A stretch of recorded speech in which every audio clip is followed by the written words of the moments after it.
A young boy approached the security guard at the prison gate and handed him a letter. "Tell my dad I love him," the boy said to the guard before walking away. The guard was taken aback by the child's innocence, and his words echoed in his ears long after the boy had left. The guard, whose name was Jackson, was used to dealing with hardened criminals, not innocent children. He looked down at the letter in his hands, its simple words striking a chord within him. He knew he couldn't just deliver the letter like any other piece of mail.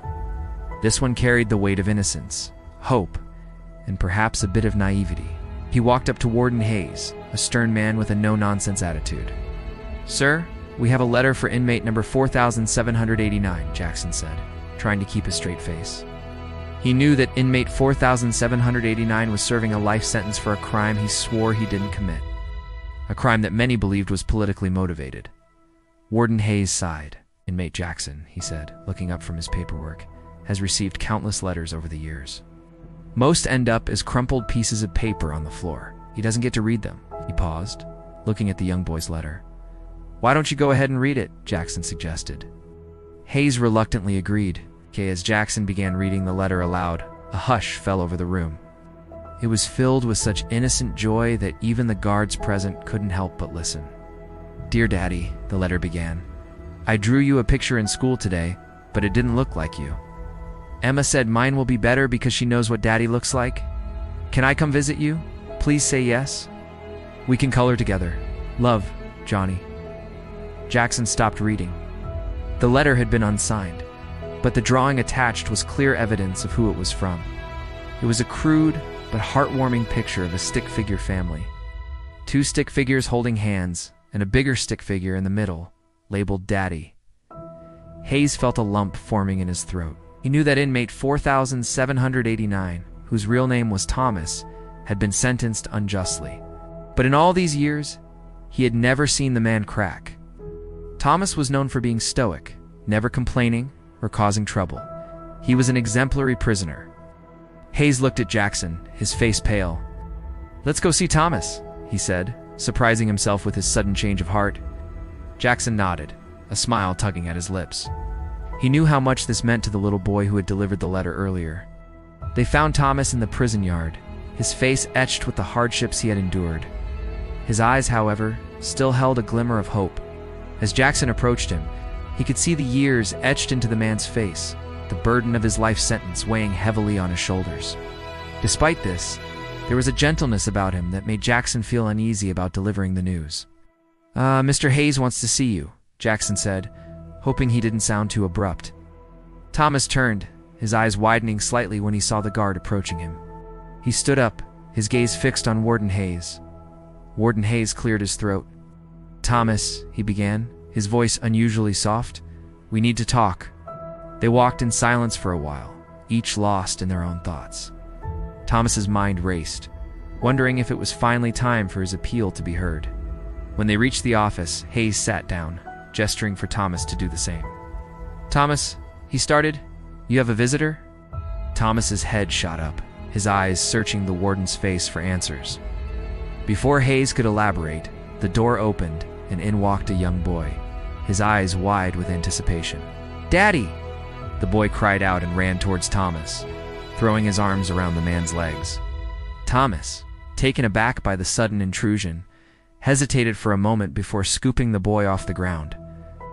He held Johnny close, his gruff exterior melting away as he buried his face in his son's hair. "Oh, Johnny," he whispered, his voice cracking with emotion.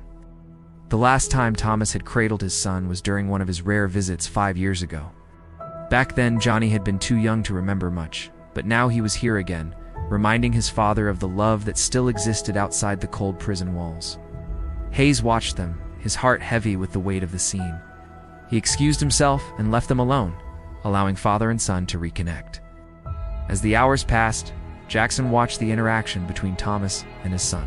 He couldn't help but feel a pang of envy at the bond they shared. He had heard stories about Thomas, tales of a man who had never lost hope, and now he was witnessing it firsthand.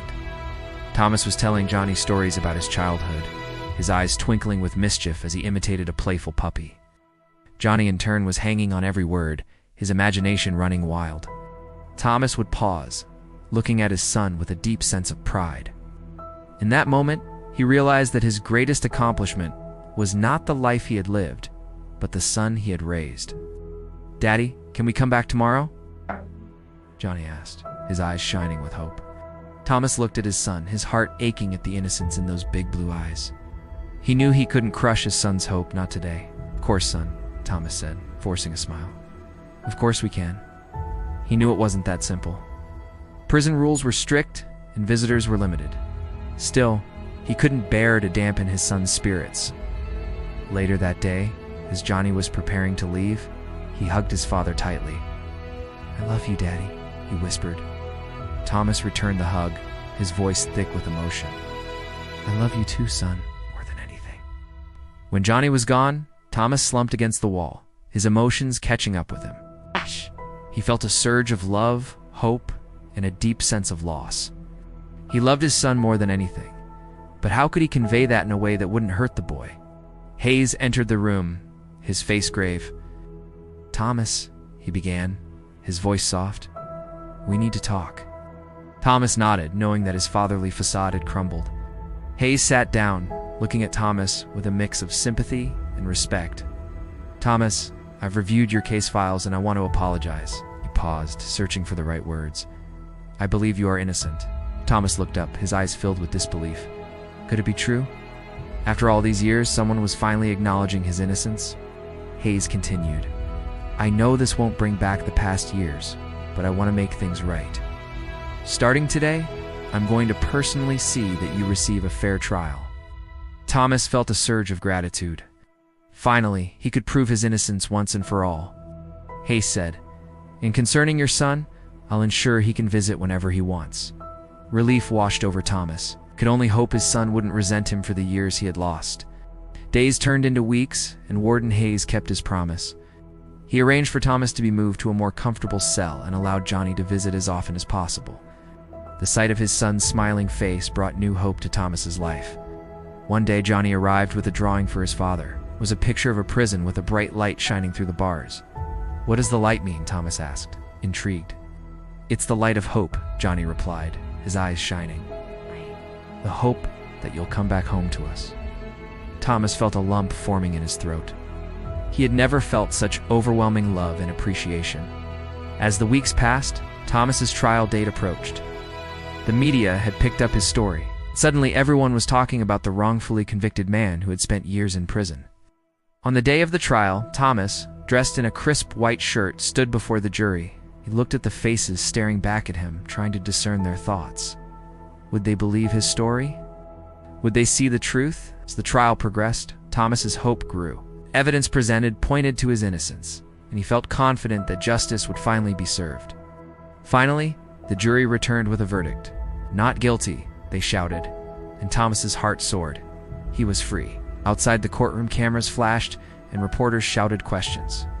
But Thomas was only focused on one thing: getting home to his son. When he finally stepped into his house, he was greeted by the familiar sight of a crayon drawing on the refrigerator. It was another picture of a stick figure family, this time with all the stick figures holding hands and a big bright sun shining down on them. Underneath the drawing were the words, "Welcome home, Daddy." Tears welled up in Thomas's eyes as he knelt down beside the refrigerator. He picked up the drawing, clutching it close. In that moment, he knew that no amount of prison time could dim the love of family.